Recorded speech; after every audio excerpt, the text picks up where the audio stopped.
കേരളത്തിന്റെ കാർഷിക സംസ്കാരത്തിൽ പച്ചക്കറികൾ ഒരു പ്രധാന പങ്ക് വഹിക്കുന്നു. എന്നാൽ ഈ പച്ചക്കറികളുടെ ഉൽപാദനത്തിൽ ഉപയോഗിക്കുന്ന കീടനാശിനികൾ ആരോഗ്യത്തിനും പരിസ്ഥിതിക്കും ഗുരുതരമായ പ്രത്യാഘാതങ്ങൾ ഉണ്ടാക്കുന്നു.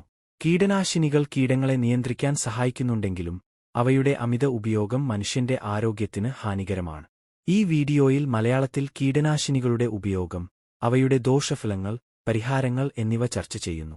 കീടനാശിനികൾ എന്നത് കൃഷിയിൽ കീടങ്ങളെ, രോഗങ്ങളെ അല്ലെങ്കിൽ കളകളെ നശിപ്പിക്കാൻ ഉപയോഗിക്കുന്ന രാസവസ്തുക്കളാണ്. കേരളത്തിൽ വിളകളുടെ ഉൽപാദനം വർദ്ധിപ്പിക്കാനും കീടങ്ങളുടെ ആക്രമണം തടയാനും DDT, മാലാത്തിയോൻ, ക്ലോർപൈറിഫോസ് തുടങ്ങിയ കീടനാശിനികൾ വ്യാപകമായി ഉപയോഗിക്കപ്പെടുന്നു. എന്നാൽ ഈ രാസവസ്തുക്കൾ പച്ചക്കറികളിൽ അവശേഷിക്കുകയും അവ ഭക്ഷിക്കുന്നവരുടെ ആരോഗ്യത്തെ ബാധിക്കുകയും ചെയ്യുന്നു. കീടനാശിനികൾ അടങ്ങിയ പച്ചക്കറികൾ ഭക്ഷിക്കുന്നത് ഹ്രസ്വകാല, ദീർഘകാല ആരോഗ്യ പ്രശ്നങ്ങൾക്ക് കാരണമാകും. ഹ്രസ്വകാലത്തിൽ ഇവ വയറിളക്കം, ഓക്കാനം, തലവേദന തുടങ്ങിയ ലക്ഷണങ്ങൾ ഉണ്ടാക്കാം. ദീർഘകാലത്തിൽ കാൻസർ, ഹോർമോൺ തകരാറുകൾ, നാഡീവ്യവസ്ഥയുടെ പ്രശ്നങ്ങൾ എന്നിവയ്ക്ക് സാധ്യത വർദ്ധിപ്പിക്കുന്നു.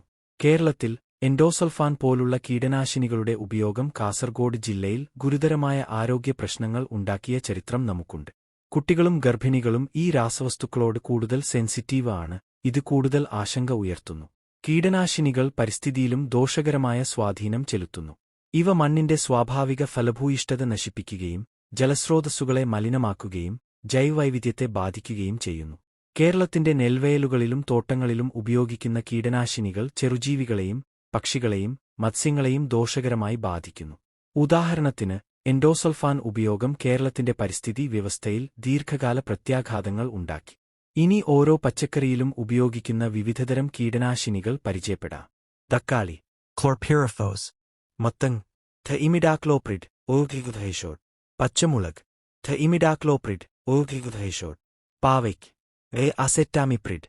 കോവയ്ക്ക്, മലാത്തിയോൺ, എഥിർനോർ. മുരിങ്ങക്ക, സ്പിനോസാഡ്, തേറ്റെഥുഡ്. സവാൾ, എഫിപ്രോണിൽ, യോർഹ്യൂബ്. വെള്ളരിക്ക്, മാംഗോസെബ്, വെണ്ടയ്ക്ക്, ക്ലോറാൻഡ്രാനിപ്രോൾ, ഐഡവിനെമിയൂഥോർവ്. ഉരുളക്കിഴങ്ങ്, ക്ലോർപൈറിഫോസ്, ഐഡവോട്ട്വോയി. ക്യാബേജ്, സൈപ്പർമെത്രിൻ, ഫെംബൂറിത്മെ. Carrot, Lambda-cyhalothrin. ഇനി കേരളത്തിൽ ഏറ്റവും കൂടുതലും ക്യാൻസർ രോഗികൾ ഉള്ള ജില്ല ഏതാണെന്ന് നോക്കാം.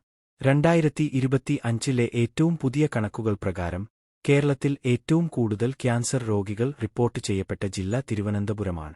തിരുവനന്തപുരത്തെ റീജിയണൽ ക്യാൻസർ സെന്റർ 1981 സ്ഥാപിതമായ ഒരു പ്രധാന കാൻസർ ചികിത്സാ കേന്ദ്രമാണ്.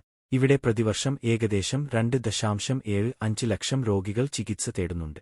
കഴിഞ്ഞ 30 വർഷത്തിനുള്ളിൽ യിൽ രോഗികളുടെ എണ്ണത്തിൽ 280% വർധന ഉണ്ടായിട്ടുണ്ട്. ഇത് തിരുവനന്തപുരം ജില്ലയിൽ കാൻസർ രോഗികളുടെ ഉയർന്ന നിരക്കിനെ സൂചിപ്പിക്കുന്നു.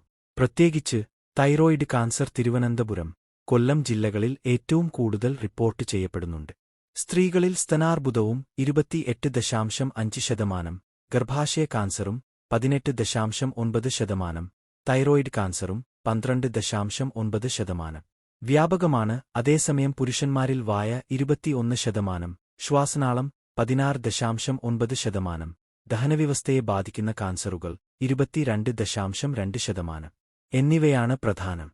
കൊല്ലം ജില്ലയിലും പ്രത്യേകിച്ച് കരുനാഗപ്പള്ളി താലൂക്കിൽ ഉയർന്ന റേഡിയേഷൻ നില കാരണം കാൻസർ രോഗികളുടെ എണ്ണം ഗണ്യമാണ്. 2012 ഒരു റിപ്പോർട്ട് പ്രകാരം കരുനാഗപ്പള്ളിയിൽ 76,000 വീടുകളിലായി 4.5 ലക്ഷം ജനസംഖ്യയിൽ 2,000 അർബുദ രോഗികൾ ജീവിച്ചിരിപ്പുണ്ട്. ഒപ്പം പ്രതിവർഷം 450 പുതിയ രോഗികൾ കൂടി റിപ്പോർട്ട് ചെയ്യപ്പെടുന്നു. എന്നിരുന്നാലും തിരുവനന്തപുരത്തെ യുടെ വലിയ രോഗി സാന്നിധ്യവും കാൻസർ ചികിത്സയുടെ കേന്ദ്രീകൃത സൗകര്യങ്ങളും കണക്കിലെടുക്കുമ്പോൾ തിരുവനന്തപുരം ജില്ലയാണ് ഏറ്റവും കൂടുതൽ കാൻസർ രോഗികൾ റിപ്പോർട്ട് ചെയ്യപ്പെടുന്ന ജില്ല എന്ന് വ്യക്തമാണ്. ഗൈനഗരി പഞ്ചായത്ത് കുട്ടനാട് മേഖലയിൽ സ്ഥിതി ചെയ്യുന്നതിനാൽ ജലമലിനീകരണവും കീടനാശിനികളുടെ അമിത ഉപയോഗവും ക്യാൻസർ നിരക്ക് വർദ്ധിക്കുന്നതിന് കാരണമായേക്കാമെന്ന് സർവേ ചൂണ്ടിക്കാട്ടുന്നു.